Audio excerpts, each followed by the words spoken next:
मेरे यूट्यूब के सभी भाई बहन को बहुत बहुत सादर नमस्कार हैं।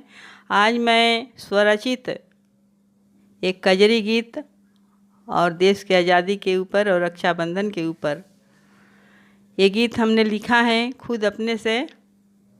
तो आप लोग इसे सुनिए और अपना प्यार दुलार दीजिए और प्यारा सा कमेंट में लिख कर ज़रूर बताइएगा कि आप लोगों को कैसा लगा।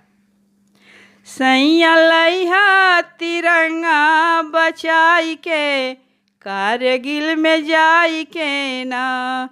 सैया लइहा तिरंगा बचाई के कारगिल में जाई के ना। जाई के ना हो जाई के ना, जाई के ना हो जाई के ना। सैया लइहा तिरंगा बचाई के कारगिल में जाई के ना।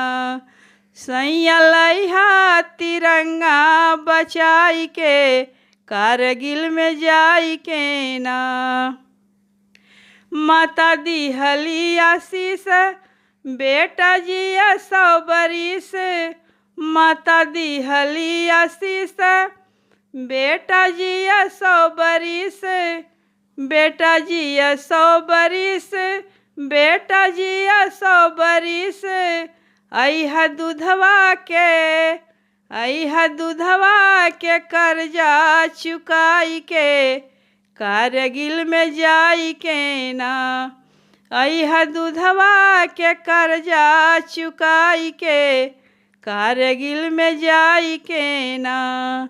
सैया लइहा तिरंगा बचाई के कारगिल में जाई के ना। सैया लइहा तिरंगा बचाई के कारगिल में जाई के ना। बाप बोला भाव विभोर लड़ जइहा बेटा मोर। बाप बोला भाव विभोर लड़ जइहा बेटा मोर। लड़ जइहा बेटा मोर। लड़ जइहा बेटा मोर। अइहा दुश्मन के पीछे पछाड़ी के कारगिल में जाई के ना। अइहा दुश्मन के पीछे पछाड़ी के कारगिल में जाई के ना। सैया लइहा तिरंगा बचाई के कारगिल में जाई के ना। सैया जइहा तिरंगा बचाई के कारगिल में जाई के ना। बहन माथे तिलक लगाए मुँह मीठा कराए। बहन माथे तिलक लगाए मुँह मीठा कराए। मुँह मीठा कराए मुँह मीठा कराए। लइहा रखिया के ये भैया लइहा रखिया के भैया बचाई के कारगिल में जाई के ना। लइहा रखिया के भैया हो बचाई के कारगिल में जाई के ना।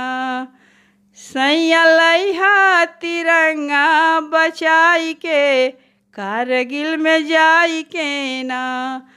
सैया लइहा तिरंगा बचाई के कारगिल में जाई के ना। देश के खातिर जान लुटैहा भैया कफन बन के जइहा। देश के खातिर जान लुटैहा भैया कफन बन के जइहा। उषा पांडे सुनावे कजरी गाई के कारगिल में जाई के ना।